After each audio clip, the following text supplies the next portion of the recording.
For 13 years, I've regularly checked the satellite images of a disturbing house on Google Maps. I won't tell you where to look, unless you want something terrifying to look back at you.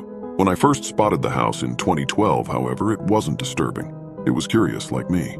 I don't remember why I was absent-mindedly scrolling across that British village, sparsely populated and near nondescript. What I do remember is the reason I stopped on a particular garden behind a detached house, which stood adjacent to a few vast acres of farmland. A long T-shaped shadow was painting the lawn. It looked to my eyes like an oversized scarecrow. For the sake of visibility, most satellite images are snapped when the sun is at its highest, meaning shadows are at their shortest. You'll rarely see people walking out and about, and even if you do, their shades won't give them away. It couldn't have been a person standing with arms outstretched. Then again, something about my scarecrow hypothesis didn't sit well either. In any case, I was a teenager at the time and my interests were fickle. I forgot about the whole thing for years. But in 2016, my friend and I were talking about the many unanswered internet mysteries floating around, and I recalled that very personal mystery of my own from 4 years later. I showed my friend the house on Google Maps, and it was even curiouser than the first time. There were two T-shaped shades. The original was as long as ever, and the new one was half the height of the first. Very odd shadows, Oliver admitted. And it's just a residential house, not part of the nearby farmland.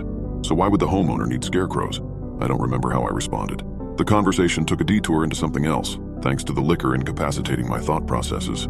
It wasn't until 2019 that my friend brought up the intriguing house again, so we Googled it once more.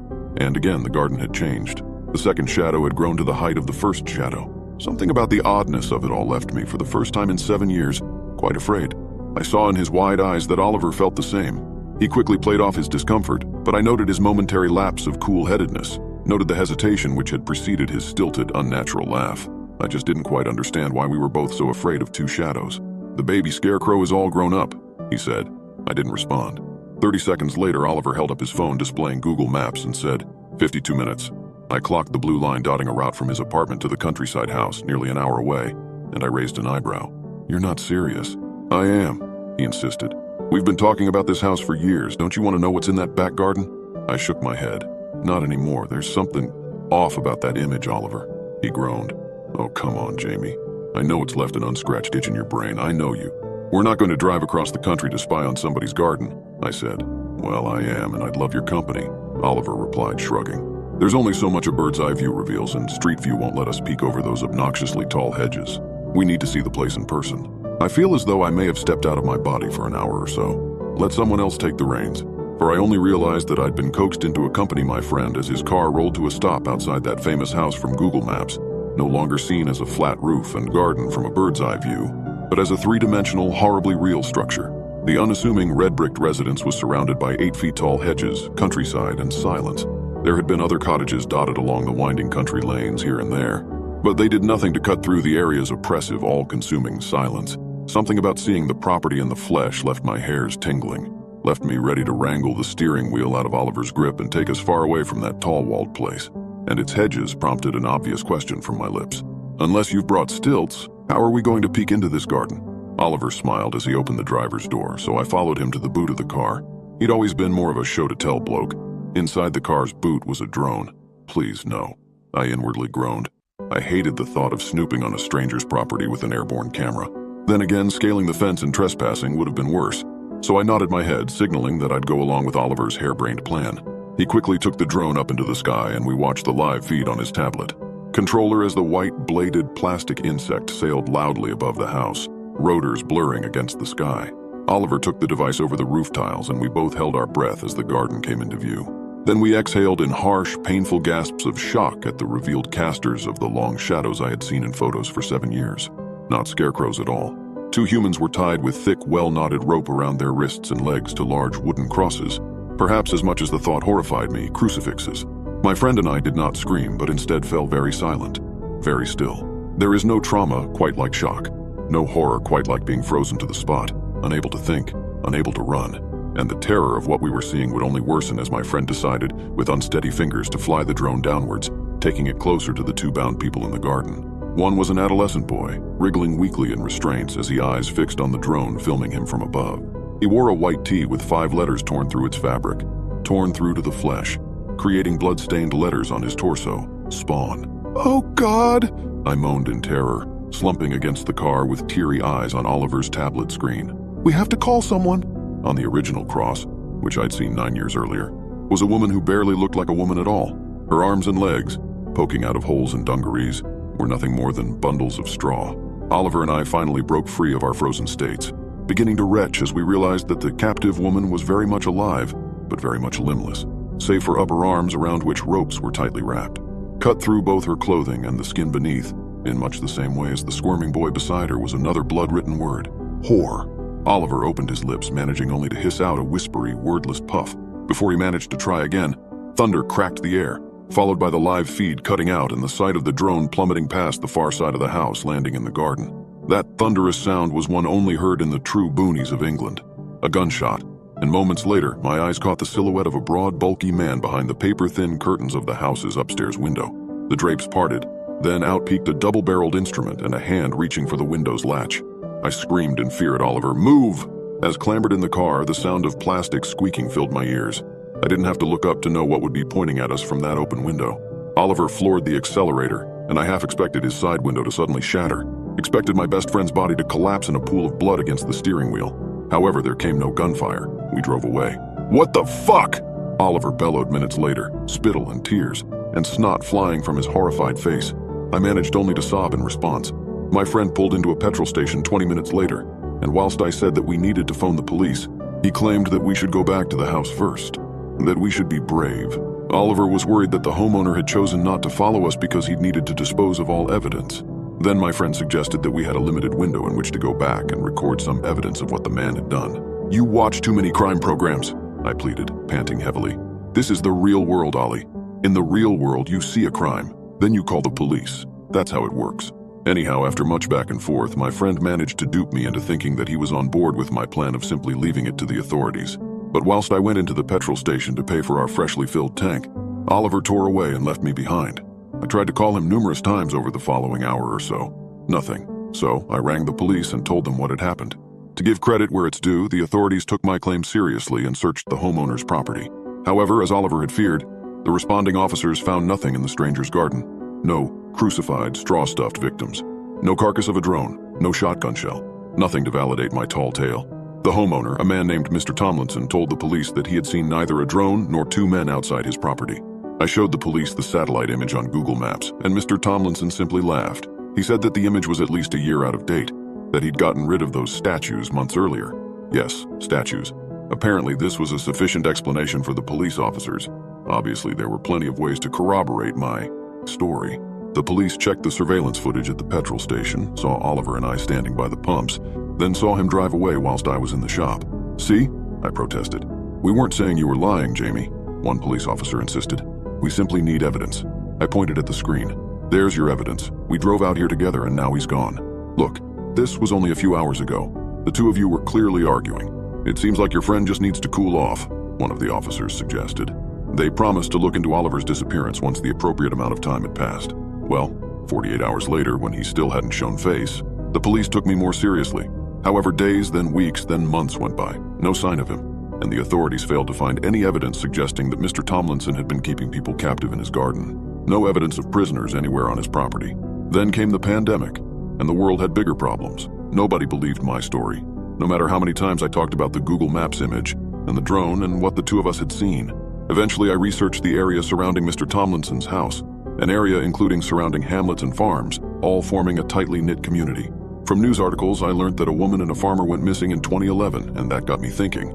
So I managed to infiltrate a Facebook group for the local area, pretending that I'd bought a property in the area. They let me join. You wouldn't believe the things to be learned from a private Facebook group. That's where the village gossip lives in the 2020s. I learned that this local farmer had been a widow for 3 years before finally meeting someone new in 2010. Someone from the next county over. Plenty of folk didn't like this, as they'd adored his wife.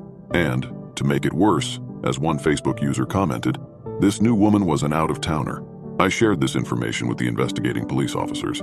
They were aware of the missing persons cases, obviously, but that was about all I got out of them. They stonewalled me, much as they had with Oliver, and that left me with a gnawing feeling in my gut. Given that they lived in the area, I started to fear that they might be part of this tightly knit community too. Started to fear that they weren't much fussed about digging too deeply into the area's disappearances. Started to fear that they might even be culpable. Of course, many things didn't add up. Oliver and I had seen a woman and a boy in that garden. Not a woman and a man. Still, there had to be something to this coincidence. I was certain of it. For a little while, I even considered breaking lockdown rules and returning to Mr. Tomlinson's property, doing my own investigation. But then came, in 2020, a series of haunting notes through my letterbox. I watched too. Nobody will ever find them. Don't come back. You'll come forth. I became an agoraphobe, became too terrified to go looking for Oliver. I would have broken lockdown rules for my old friend in a heartbeat.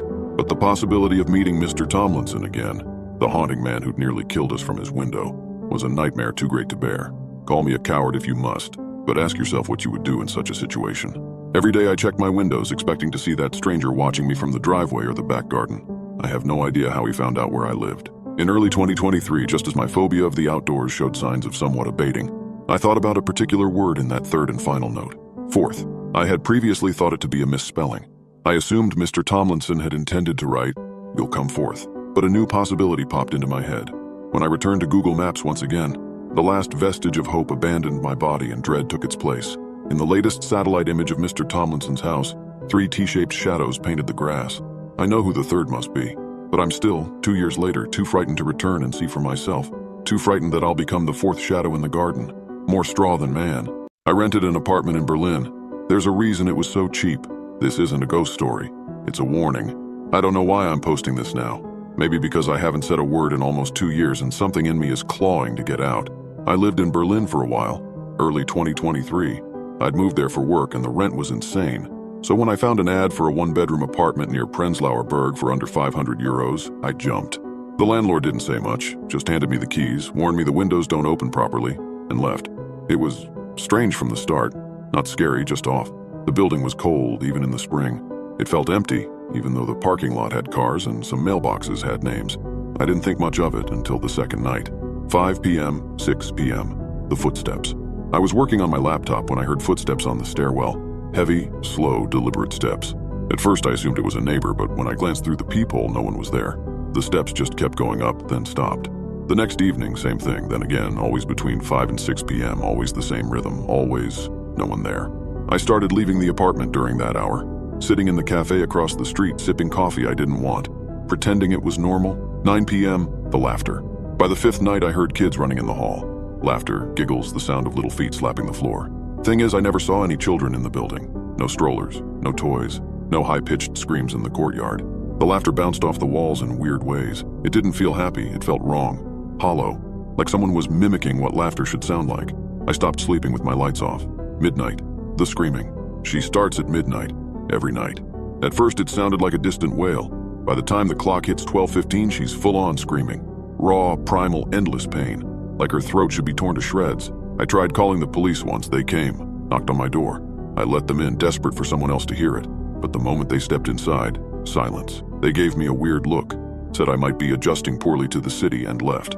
As soon as they were gone, the screaming came back louder than ever. 1 a.m., the screens. I was scrolling on my phone in bed when the screen glitched, flickered, then static, then a face. Not an image, not a video. A face watching me. Pale, hollow eyes like bottomless pits, mouth wide open in a soundless scream. I threw the phone across the room. My TV turned on by itself. Same static, same face. If you keep watching her, something happens. You feel her, like she's inside the room, watching from behind your eyes. I stopped using electronics after 12:30. I taped black cloth over the TV and locked my phone in a drawer. 2 a.m., the woman in white. She drags herself down the halls, covered in blood, wearing a tattered white dress. You can hear her feet scraping. If you peek through the peephole, you'll see her stop at random doors. One night, she stopped at mine, stood there, breathing. I held my breath, pressed against the wall, convinced if I moved, I'd die. She eventually walked away. But the blood she left behind on the floor never dried. It stayed fresh, sticky. The building's janitor didn't seem to notice. I asked him once if he cleaned the 3rd floor. He just blinked at me like I was speaking another language. 2:30 a.m., the car. It arrives like clockwork. A black car pulls into the lot, no license plate. Windows tinted black, the car looks decayed, like it clawed its way out of the dirt. It sits there. Then the alarms start. First the black cars, then all the others. They don't stop. They scream together like they're alive. And when I looked out the window once, I swear I saw someone in the driver's seat. Not someone, something. 3 o'clock, 5 a.m., the crying. By this point, I wasn't sleeping anymore. The crying starts low. A woman's sobs echoing through the pipes, the floorboards, the walls. You feel it in your bones. I stepped out on the balcony once, I don't know why. Morbid curiosity, I guess.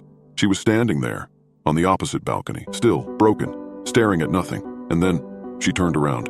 Her face, I can't describe it, distorted, bloody, black tears streaming from empty sockets. Her mouth opened slowly, but no sound came out. But I heard it, inside my head. Something cracked in me that night, something final.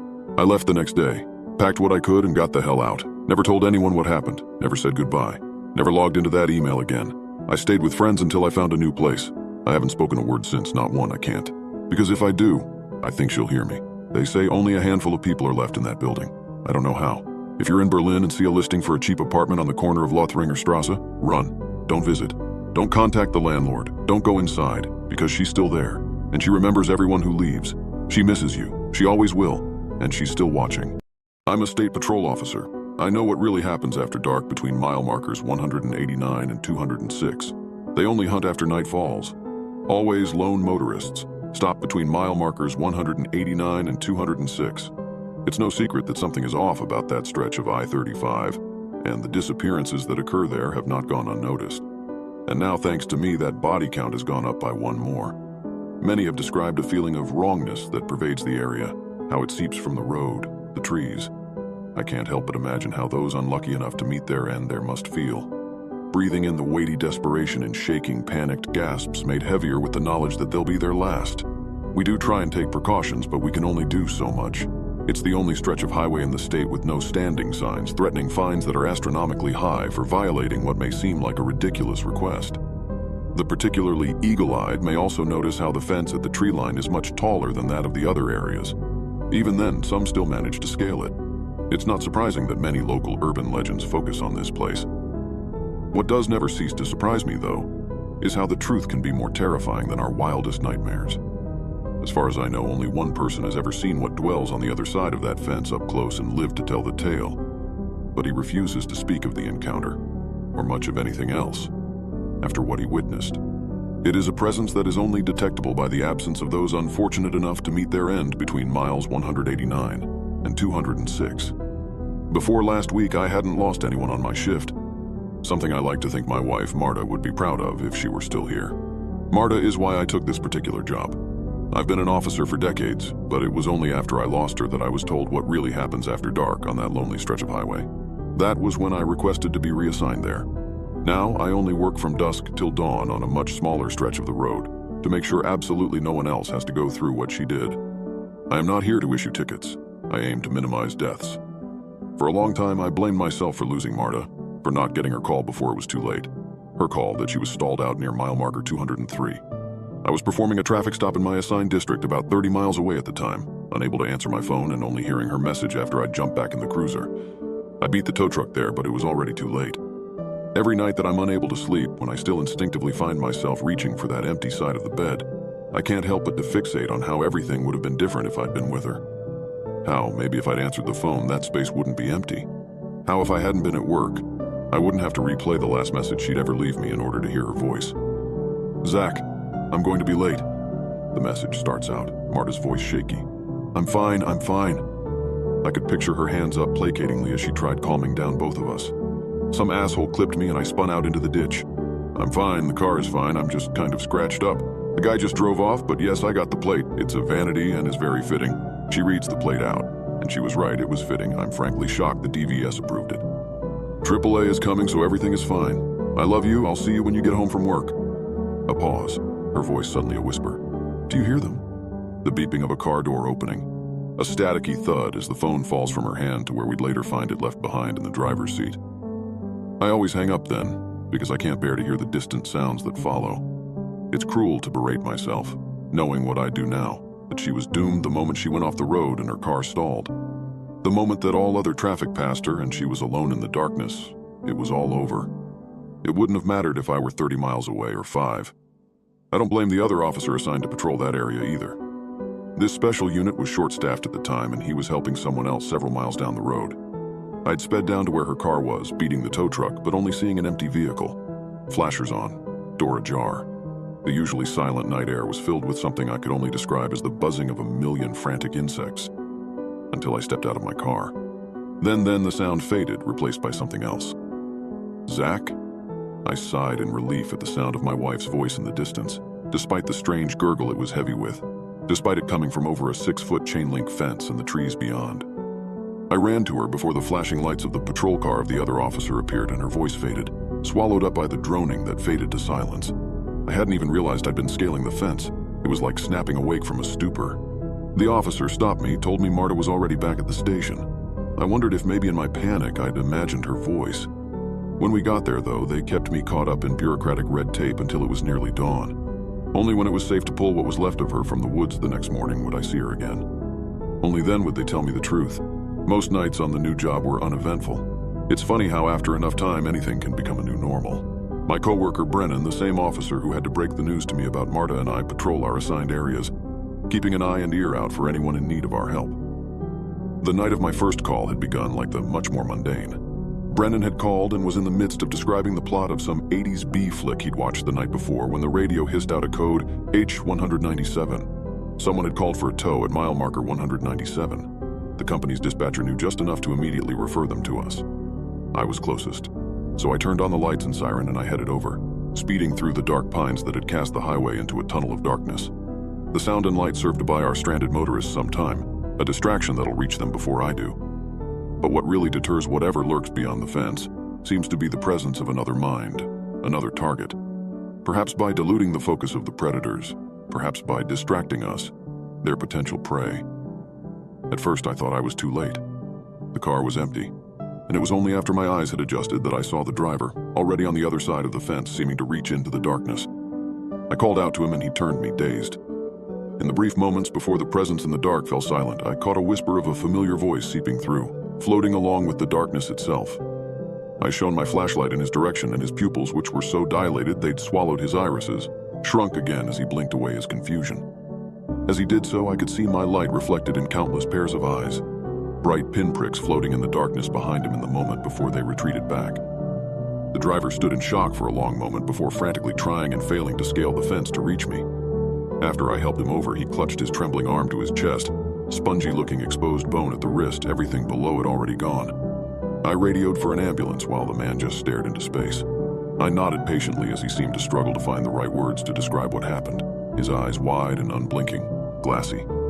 He shivered violently in the summer night, before finally letting loose the torrent of words.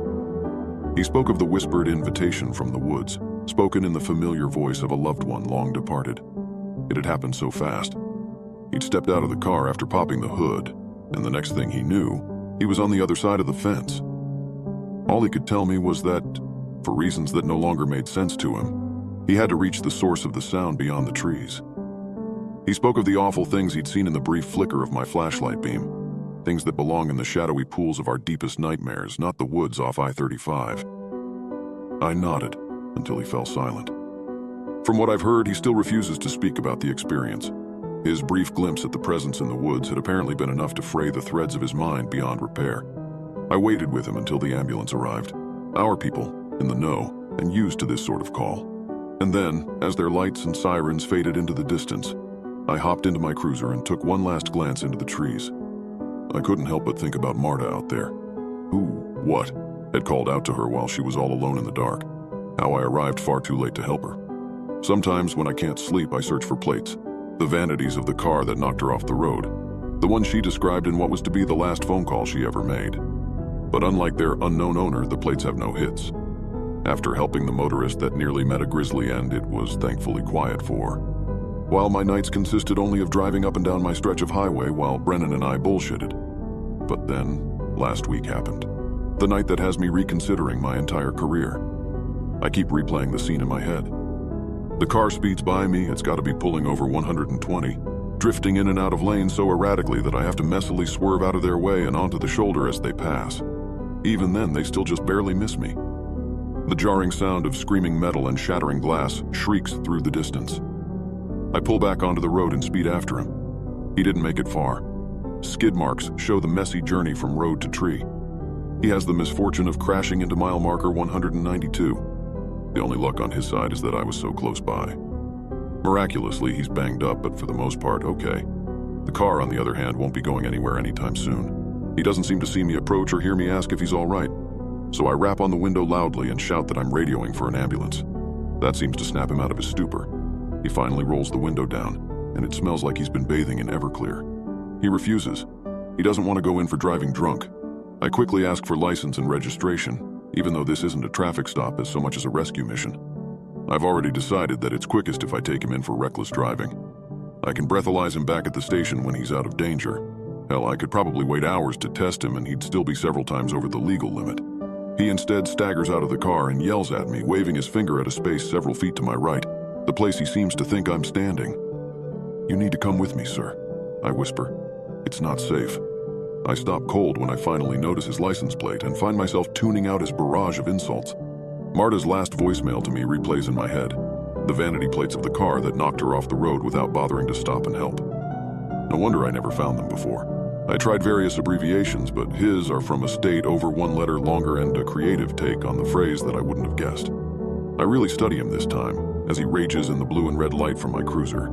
He doesn't look evil, like I'd pictured her killer. He's just some drunk asshole who doesn't give two shits about anyone or anything other than avoiding going in for another DUI. Somehow that's even worse. I finally snap back to reality in time to hear him slur that I can fuck right off.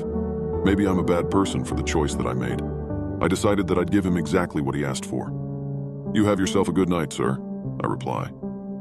I leave him standing there and I do fuck right off, turning off my lights as soon as I start my car. I can feel the eyes from the woods on us, and in my rear view I see him begin his weaving, unsteady walk towards the fence. I don't stick around to watch. The next day, the car's still there. Its driver gone, both literally and figuratively. I'm still struggling with my decision. I tried to turn in my resignation, but my boss would not accept it, telling me something along the lines of, "You failed to stop a belligerent repeat drunk driver from wandering off into the woods. You did what you could." I tried to correct him. I told him what I really did. How I took a life. How it was not negligence, it was murder. How that makes me just as bad as the man I condemned to death. He shrugged it off, reminded me that I've saved far more lives than the one I've taken. So I decided to stay on the job. But I have another confession. After I helped a motorist change a flat tire yesterday in the moments before I started my car, the voices from beyond the trees were louder than ever before. Yes, voices, plural.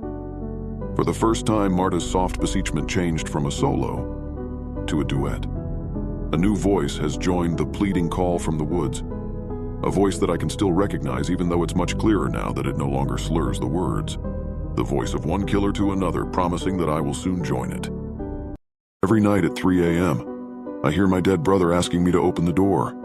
I haven't told anyone this. Not my family, not my friends. I'm not even sure why I'm writing it down here. I guess I just need someone to believe me. Or at least, to read this before it happens again tonight. It's been exactly 1 year since my younger brother Elias died. He was 3 years younger than me, but always seemed older. Calmer, kinder, more grounded. While I was the loud one, the one who pushed boundaries, Elias was the type to read in silence, to smile without needing a reason. The cancer hit fast, acute leukemia. The doctors didn't sugarcoat it. They gave us a few months maybe, but in the end it was barely 8 weeks. I spent most of that time with him. I helped him eat when he couldn't lift his arms, held his hand when he was too weak to speak, tried to joke around just to make him laugh. In the final hours when he was barely there, he looked right at me. Not scared, not sad, just knowing. "Don't stay alone," he whispered. That was the last thing he ever said. After that, everything shut down. There was a flat line on the monitor, a few soft words from the nurse, and then nothing. The world just stopped. I didn't cry much, not at first. I think part of me refused to believe he was really gone. I disconnected from everything, school, friends, routines. I slept all day, stayed awake all night, barely ate. I thought maybe the silence would help me process it. Instead, it left space for something else. The first time I heard his voice again, it was around 3 a.m. I hadn't been asleep, just lying there staring at the ceiling. The window cracked open to let in the late October wind. "Are you there?" It was faint, soft, coming from the hallway. I froze. Not because I was afraid, but because I knew that voice. I got up, opened the door, turned on the lights. Nothing. Every door was locked, windows closed. No sound except my own heartbeat. The next night it happened again. Same time, same voice. "Are you there?" I told myself it was a trick of memory. Auditory hallucinations, lack of sleep. That made sense, right? But the voice kept coming back, every night at 3 a.m. sharp. And then the footsteps started. Soft, deliberate steps across the hallway floor, stopping just outside my bedroom. Never louder than a whisper, but impossible to ignore. Eventually, I started locking my door at night. I played white noise, music, anything. Sometimes I'd fall asleep with a podcast playing just to drown it out. But none of it worked. The sound always cut through, always him. Then came the knocking. 3 soft taps. Then his voice, closer now. "Please, open the door." It never sounded threatening, not angry or vengeful, just pleading. Almost sad. I told myself I wouldn't give in. I wasn't going to open the door. I wasn't going to play into whatever this was, grief, trauma, madness. But it didn't stop. Then it got worse. I started finding things around the apartment, objects I hadn't seen in years. Stuff I knew was in a box on the attic, sealed and forgotten. A small, worn-out toy dinosaur on the windowsill. His favorite, the one he carried everywhere as a kid. A half-drunk Capri Sun on the kitchen table. Wild cherry, the exact flavor he used to beg Mom to buy. Each day, something new. Each night, his voice. Like the past was leaking into the present. Or something was trying to lure me back. Last night, I found his old diary on my desk. It had gone with him to the hospital. I'd packed it in his bag. He never wrote much in it, but it was something that brought him comfort. It never came back home with us. I'm absolutely certain of that. And yet there it was. Dusty, locked, familiar. I opened it. Only one sentence had been added, written in a shaky but unmistakable hand on the last page. "I found a place for you." That's when I knew this wasn't just memory. This wasn't just grief. Something was actively reaching out. I've tried everything. I left town, booked hotel rooms, stayed with friends. I even rented a cabin hours away in the middle of nowhere and turned off my phone. But no matter where I go at 3 a.m., I hear him, even when I'm awake, even when I know he can't possibly be there. And every night his voice changes, just a little. Subtle at first, a slightly slower rhythm, a flatter tone. Like a recording wearing down, like a mask slowly slipping. If it's really Elias, why does he sound less and less like himself with every visit? Tonight is the anniversary of his death. 1 full year, and I'm hearing him already. No waiting for 3 a.m. this time. He's early. I hear footsteps in the hallway, slower than usual, more deliberate, closer. Then the whisper. "Please, open the door." I shouldn't, I know I shouldn't. Every part of me screams not to. But something inside me is whispering that tonight is different. That if I open it now, it might finally end. That maybe I'll see him, just one more time. That maybe it won't stop unless I do. I'm standing up now. I'm walking to the door. My hand is on the lock. I'm going to open it. When I was 13, I went hunting for an urban legend. I found something much worse. I grew up in the exurbs of western Louisiana. Our small town was deeply religious, and this coupled with the crime wave of the 1980s meant that my childhood was spent largely cooped up inside. The first lick at freedom I got was Halloween night, 1987. I was 13 and was allowed out until midnight with a group of my closest friends. What really sold my mother on the idea was Patrick. Patrick was the 17-year-old brother of my best friend Marv. Despite being feared by anyone younger than him, he was a good student and a good Christian, and all the adults he knew would fawn over him. Against his own will, he'd be accompanying our little group for the night. It was in Marv's family's basement that we watched the first half of Friday the 13th, Part 6 on grainy VHS. Looking back, I'm sure I thought in the moment that that movie would be the most traumatizing thing I'd see all night. When Patrick entered the room, our laughter died mid-sentence. He wasn't tall, but carried himself like he was.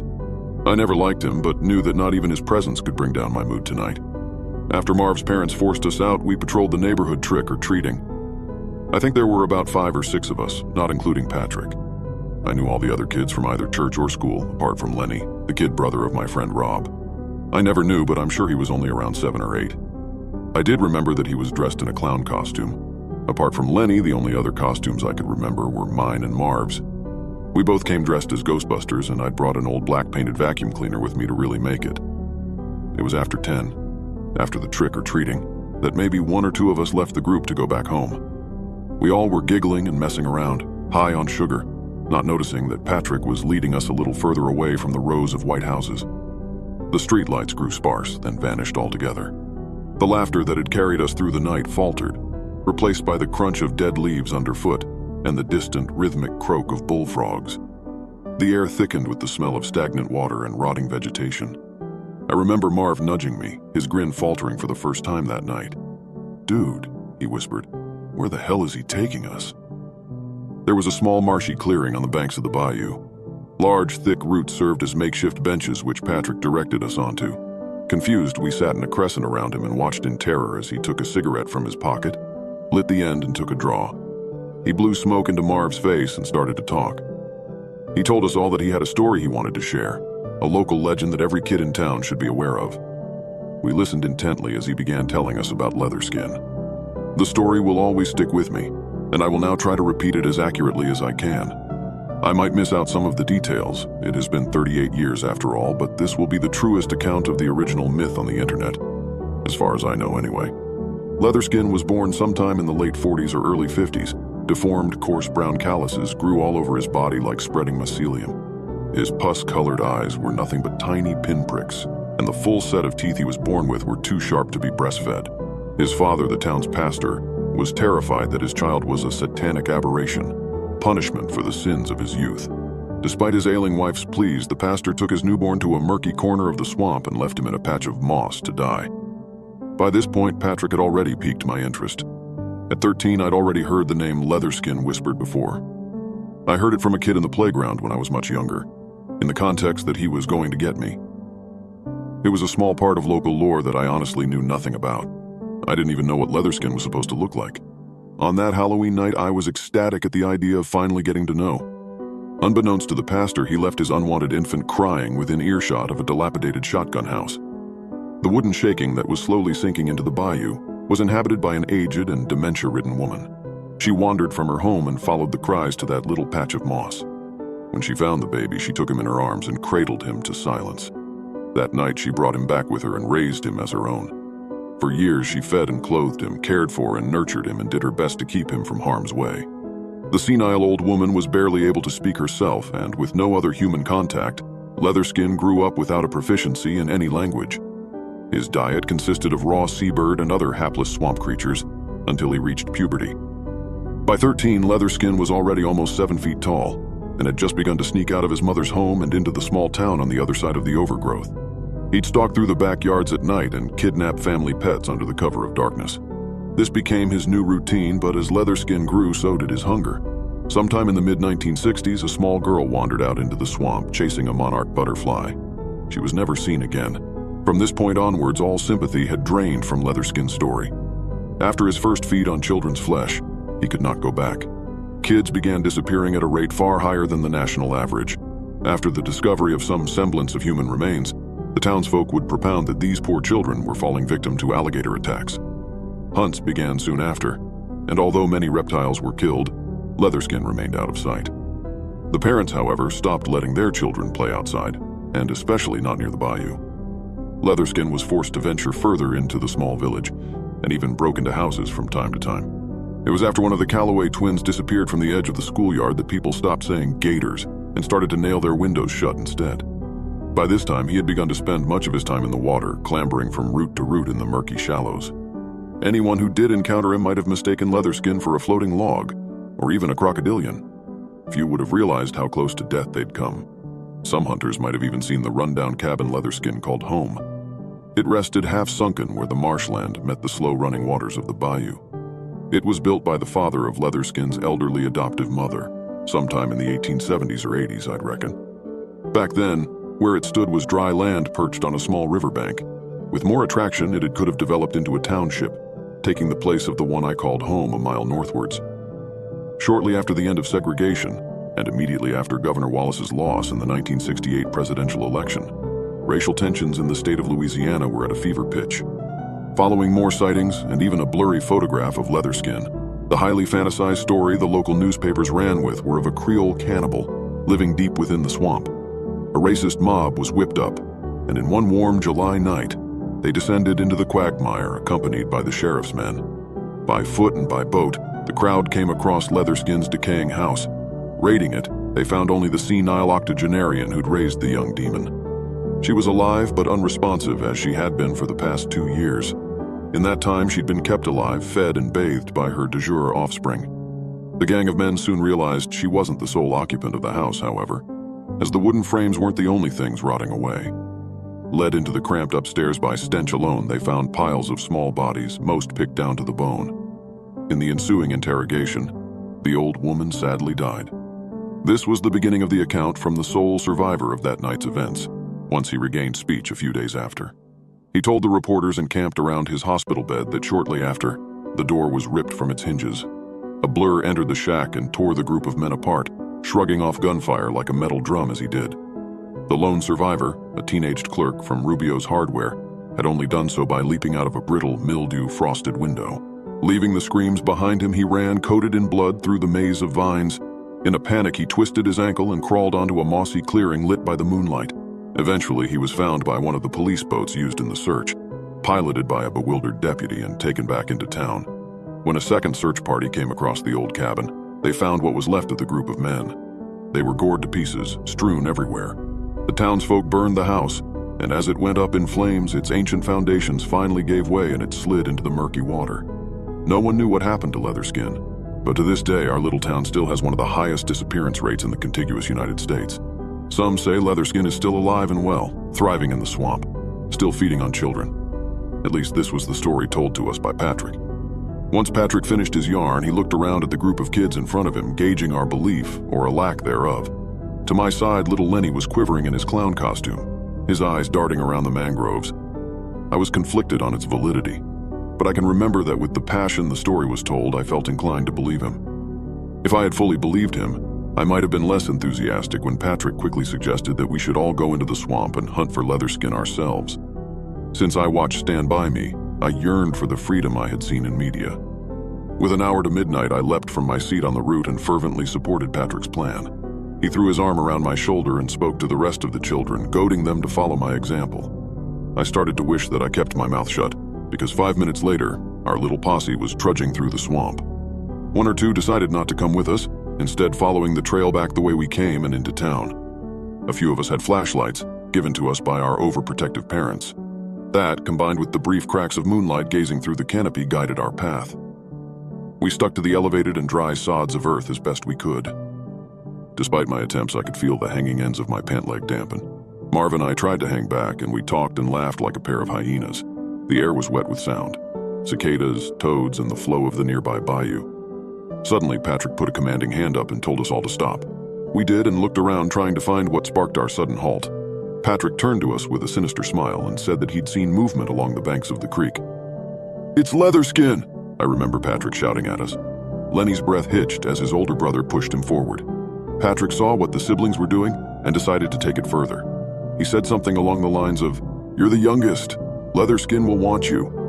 With that, we all started chanting, pressuring the kid to take a few more steps towards the water's edge. Clearly terrified, but even more afraid of what a group of older boys could do to him, he did. In his little white clown suit with blue and red polka dots, he took a series of anxious steps forward as we roared around him. Joking, I shouted, "Oh my God, is that Leatherskin?" Lenny whirled around, almost losing his balance and falling backwards into the water. Tears were streaking down his white face paint now.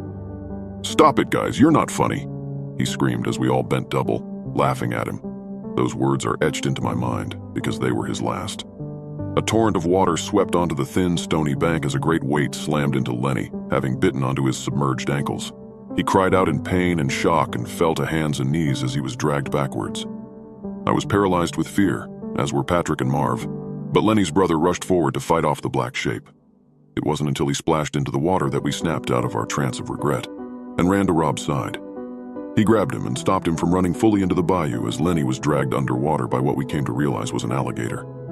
We all stood, soaking and staring at the carnage before us. The beast had begun to death roll, and Lenny's screams came in cycles, and he repeatedly breached, and was then dragged under the water. Those same screams still rattle away in my nightmares whenever my mind dares to dream. His dying breath was carried as a bubble to the black water's surface. Within a minute, maybe less, the white froth brought up by the thrashing had dissipated. Our collective gaze followed the disturbance in the water as it slowly moved away, off towards the tangle of mangroves. Rob fell to his knees by my side and sobbed gently into his hands. I heard Patrick gulp and turned to watch him wordlessly walk away from us, back in the direction of the trail. Marv and I helped Rob to his unsteady feet and followed Patrick. As soon as we caught up to him, he whipped around and furiously warned us not to tell a soul what had happened tonight. I was inclined to follow his advice, as was Marv, but we both knew Rob couldn't. Patrick sighed and took Rob by his forearm and led him away from us. I looked at Marv confused, but he just shrugged. A small while later, the two returned. Rob was crying with even more devastation now, and Patrick just sniffed indifferently. When I returned home that night, just 15 minutes past midnight, my mother immediately knew something was wrong. Despite her persistence, I explained to her that I was blackout tired.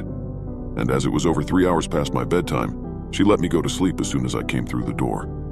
I cried for most of the night and stayed awake long enough to hear sirens wailing from, I assumed, Rob's house.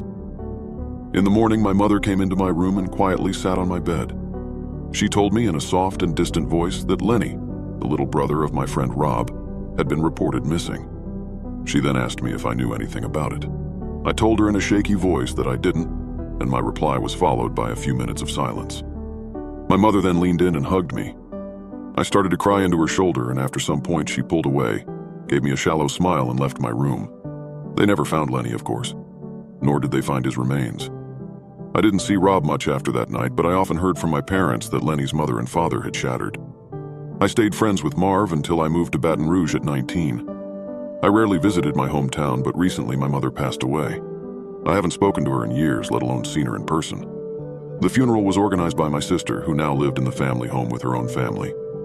I stayed with her for a week or two during the mourning period and got to know my nieces and nephews properly for the first time.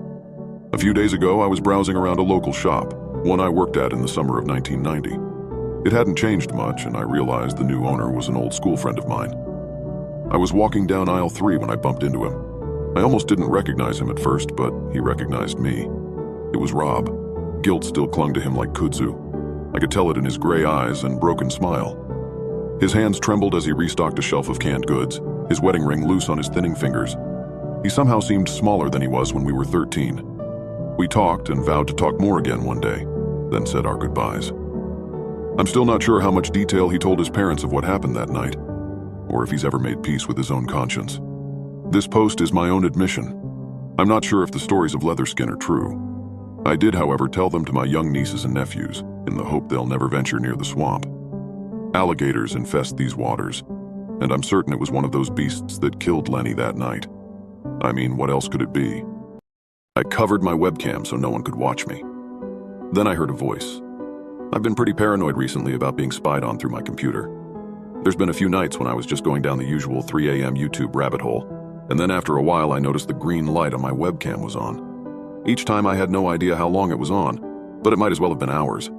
I checked all my applications to make sure I didn't accidentally leave FaceTime or Photo Booth open, but they were always closed. About a month ago, I was watching some scary unsolved mystery videos on YouTube late at night when I got the chills. The emptiness of my pitch-black bedroom suddenly made me feel so vulnerable. It was like I could feel hundreds of invisible eyes staring at me. That was when I decided to finally cover my webcam with some masking tape. I thought I was finally safe. I kept watching videos for a little while longer and fell asleep in the middle of one, the laptop still wide open directly facing me. What I woke up to an hour later sent goosebumps all across my body. Someone spoke to me. A deep, masculine voice, firm and clear. It said my name. It said to me, "Now's no time for sleep, Darren." I jolted up in my bed and stared at the screen. I thought maybe I imagined it as I was waking up from a dream. I just stared at that screen for probably 10 minutes in total silence. That silence was shattered abruptly by the sound. "You shouldn't have done that, Darren." I immediately slammed my computer shut, leaped from my bed, and turned on all the lights. I stood on the opposite side of the room, looking at the laptop and hyperventilating for a few minutes. I knew I wasn't going to get any sleep that night, so I called my best friend Jane in panic and asked if I could stay at her place. I fled my house with nothing but the clothes on my back, leaving that laptop behind on the bed, hoping to never see it again. Jane and I stayed up talking for hours, and we eventually went to sleep with all the lights on. When I returned to my house in the evening the next day, it took me hours to work up the courage to open my laptop again. All I could think about was that voice. Even with it closed, I felt like I was being watched. That night, I did some homework on my computer for a few hours with the lights on. There was no voice. Before I went to sleep, I put my laptop in a box under my bed. It took hours to actually fall asleep. But when I finally did, I had the most vivid nightmare. In the dream, I was lying in bed trying to fall asleep like before. Except something was wrong. My laptop was open, sitting on my desk across the room, facing me directly. I tried to get up to put it away, but I was completely paralyzed.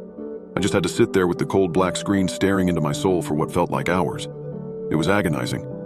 And then, it happened. The voice. "You shouldn't have done that." From inside the screen emerged a pair of ghostly white hands, grabbing onto the edges of the frame and pulling themselves out. I could barely breathe as I watched a man crawl out of my computer screen. His skin was pure white and his eyes were pitch black. He stood at the edge of my bed in silence. Yet again, I felt hours pass lying in that bed. my eyes wide open as if someone was holding them open for me. He watched me with no expression, no creepy smile, no diabolical laugh. It was just a man with soulless black eyes. Right before I woke up, he spoke to me once more. I will never unhear those words. He said, "From now on, I will watch you every night while you sleep. And every day one of your friends will disappear, and then your family, and then the whole world. Until us two are the only people who exist in this universe, and I'll just watch you for eternity." Then he crawled back into the screen and I woke up again. When I sat up in my bed, I saw on my desk across the room my laptop. So now it's been a month. And, well, he didn't make any of that up. Every day for the past month, someone in my life has disappeared. Jane is gone. All my other close friends are gone.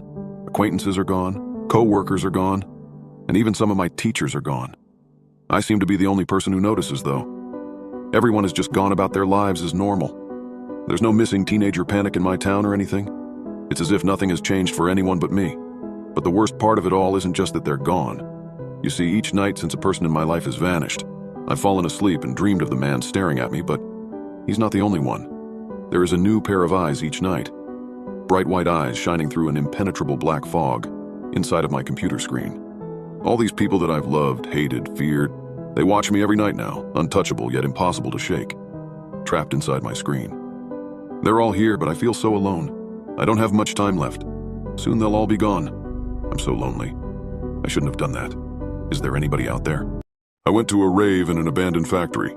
It burned down and I saw something terrifying in the fire. So my friend Liam gives me a call, tells me that he managed to get us tickets to one of those pop-up raves that's hosted in a weird location like a sewer or a warehouse or something. This one happened to be in an old abandoned textile factory near the edge of the city. Sounds sketchy, I know, but there's actually a good bit of funding and effort that goes into these things. This is to say that the final venue ends up being something passable, a level above an outright safety hazard. Honestly, I'd always thought these things were a bit lame, pretentious even. But I had nothing else going on that night, so I thought, why the hell not?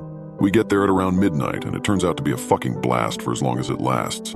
2 a.m. rolls around and I'm drunk and extremely high in the bathroom. I'm sitting on the toilet scrolling through Instagram reels when the screaming starts. Sounds of mass panic. Then I start to smell the smoke and sober up enough to understand what's happening. I rush out of the bathroom into a mob of frenzied bodies. The smoke now heavy enough to make my eyes water. Try to find the exit, but it's sheer chaos and I'm disoriented as hell. People keep running into me, and at some point I'm knocked flat on my ass, forced to crawl around until I managed to escape the crowd. At which point I found myself kneeling in front of the makeshift stage, something now completely engulfed in flames.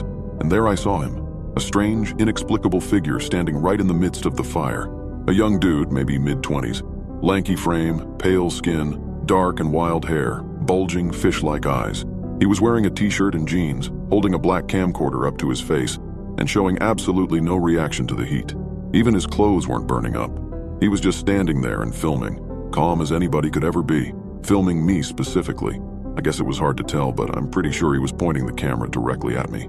I stared at him for what felt like no longer than a few seconds before the air had grown too suffocating to deal with. Then I turned, ran like hell out of there. I don't really remember making it outside, but I do remember collapsing on the grass and hacking up my lungs. My vision reduced to a field of blotted orange shapes as concerned but disembodied voices called out asking if I was okay, which I wasn't, at least not right then. I passed out shortly after and then woke up in an ambulance, an EMT hovering above me. Liam was also there. I could see the relief in his eyes, which just as quickly turned into anger. He sighed. "Fucking hell, dude," he said. "Glad you're okay. But what the fuck were you doing?" I shook my head. "What do you mean?" "I mean, what the hell were you doing in there for so long? Did you fall down and twist your ankle or something?" "What?" I responded. "No, I just got caught up with the crowd." Liam shook his head again. "What? That's not possible, dude. Why the hell not?" I was genuinely confused what he was trying to get at here. "Because you were the last one out." I stared at him. "What do you mean?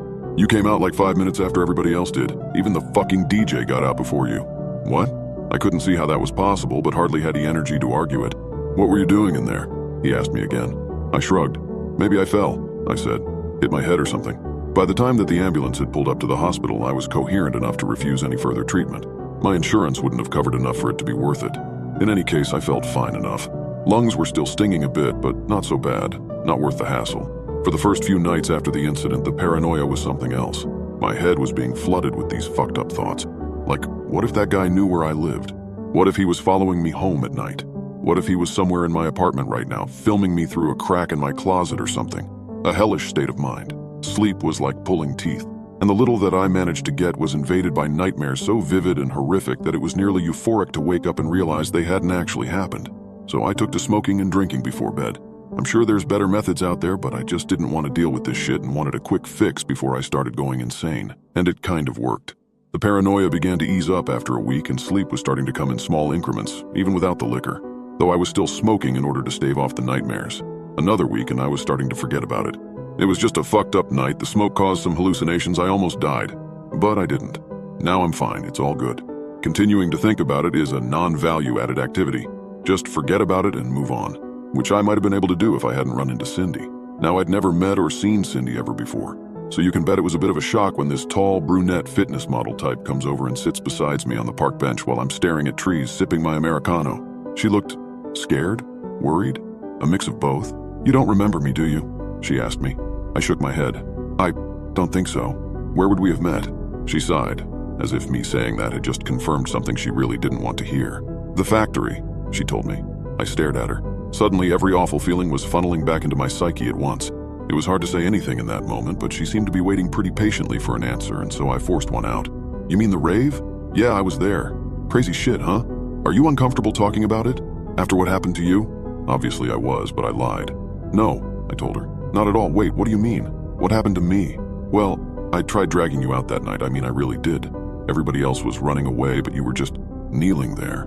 Kneeling in front of the stage and you weren't moving." She paused and I nodded at her to continue. "You were staring at something, staring right into the fire like you were in a trance or something. I tried dragging you away, I really did. But you wouldn't budge, I mean. It almost felt like you were attached to the floor. It was kind of freaky. How long was I there for? I'm not sure. At least like half a minute. I didn't stick around for that long, sorry. And what was I staring at?" "What?" "In the fire. What was I looking at?" She shook her head. I don't know. I didn't check. The flames were hurting my eyes." I nodded slowly. This was a lot to process, and we stayed silent for a long time. "Are you okay?" she asked after a while. "I mean, were you injured at all?" "Not really," I told her. I looked at the ground and then felt her hand on my leg. "It's a relief, you know, to see you." I looked up and her face was a lot closer to mine. "That you made it out, you know? That you're okay." I tried to smile and then began stumbling over my words. Yeah, I guess." She laughed, and then so did I. She then told me to come up to her apartment later that evening. Said she'd treat me to some DoorDash. Of course I accepted. And even if a red flag had been visible in that moment, I had been rendered colorblind. So I go home, take a shower, brush my teeth, do what's necessary to give myself a fighting chance. Not that I was really expecting anything. I just assumed that she felt guilty about it all. And I'm also not one to pass up a free meal. I get over there at around 7 and she invites me in with this huge smile on her face, and I can see 2 large greasy boxes of fried chicken on the counter. We hug. She grabs a couple of beers out of her fridge, and then we take all the food and drink over to the couch. We start watching Dune Part 2, but I'm hardly paying attention to it. Too many other things on my mind. We finish Dune, and then, to my surprise, she pulls out a VHS. "You like horror movies?" she asks me. Generally speaking, I do, but I still wasn't far removed enough from the incident to be terribly excited about the prospect of watching one. Which, of course, I didn't mention to her, I just nodded. "Hell yeah, I love them." She stood up and then walked over the television and then reached behind it and pulled out a VCR. The thing looked fucking ancient, and from what I could tell, didn't have any indication of any sort of brand on it at all. She blew a thick layer of dust off the top of it and then went about setting it up. She then grabbed the VHS and slid it in before sitting back on the couch, resting her head on my shoulder. In any other situation, I would have been ecstatic. But right then and there, I couldn't be. The mood had shifted in a way that I really didn't like for reasons that I couldn't fully understand. The television turned on, staying on a black screen for the better part of a minute before plain white text flashed across the screen. Part 1. The opening scene was simply a shot of an empty field at night. There were some trees to the left, what looked like an abandoned farmhouse in the distance. And it went on for an insane amount of time. 10, maybe 15 minutes of this one static shot. It could have been a picture had the wind not moved the grass and leaves every so often. I made a comment addressing how strange it was. Cindy didn't respond. Finally, it cut to another scene. It looked like found footage of somebody walking through a dark forest. But unlike most found footage movies, you couldn't hear the breaths of whoever was holding the camera. They spent about 10 minutes walking through the woods until all of the trees and foliage had cleared out. Now the camera was focusing on a building. A factory. The factory. I didn't really react when I first saw it. I mean, there was no way. It couldn't have been the same one. I mean, how the fuck could it have been? Suddenly I became hyper-aware of everything around me. The sounds and smells in the apartment, Cindy's grip on my bicep, any shapes lurking in the corner of my vision. The cameraman continued towards the factory, and once he made his way inside, there was no more debating it. This was absolutely the same place. I watched as they walked up to the stage, began pouring gasoline all over it. And then I could watch no longer. I ripped my arm away from Cindy and practically leapt off the couch. "What the hell are you showing me?" I asked her. She had this amused look on her face, as if she were surprised it took so long for me to finally snap. "What do you mean?" she said, a mocking undertone in her voice. "I thought you liked horror movies. Where the hell did you get this tape from?" She smiled, shook her head. "I just had it, silly. I've always had it. What in the fuck is that supposed to mean?" Her face dropped, the creepy smile wiped away, now replaced by something colder. "Sit back down," she said. "Your scene's coming up soon." "Yeah, fuck that." I turned and bolted for the door, and then down the hallway and down the stairs, then all the way back to my own building. Catch my breath in the elevator, then check to see that my front door's still locked, because now the paranoia is invading every inch of my senses, then crack open a beer and pace around the living room. There was no way that just happened, I'm telling myself, but this is not a nightmare, I'm not asleep. But how can I really be sure of that? Dreams feel real in the moment, don't they? Then I remember the time trick and check my phone and see that it's around 11 p.m. 11 p.m., I'm aware of it. I'm not asleep. The cops, I start telling myself. Call the cops. But what if they think I'm crazy? What am I supposed to tell them? I got to the fridge and opened another beer. Sip it and try to relax, get my thoughts together. That tape is evidence of a crime. She's in possession of evidence of a crime. I have a friend who's a cop, Jack, so I call him, explain what happened, gave him Cindy's address. He said he'd treat it as an anonymous tip and that he'd investigate it, give me an update on what he finds. This makes feel a bit better, and I crawl into bed, watch some bullshit videos on my phone until I finally managed to pass out. When I woke up, the sun was out and I was coated in sweat. My eyes darting across the bedroom, searching for something that may or may not have been there. A nightmare, I was assuming. Something horrible that I thankfully couldn't remember. I grabbed my phone, opened it up to see a missed call and a text from Jack. "That address you gave me doesn't exist. You sure you gave me the right one?" I text him back.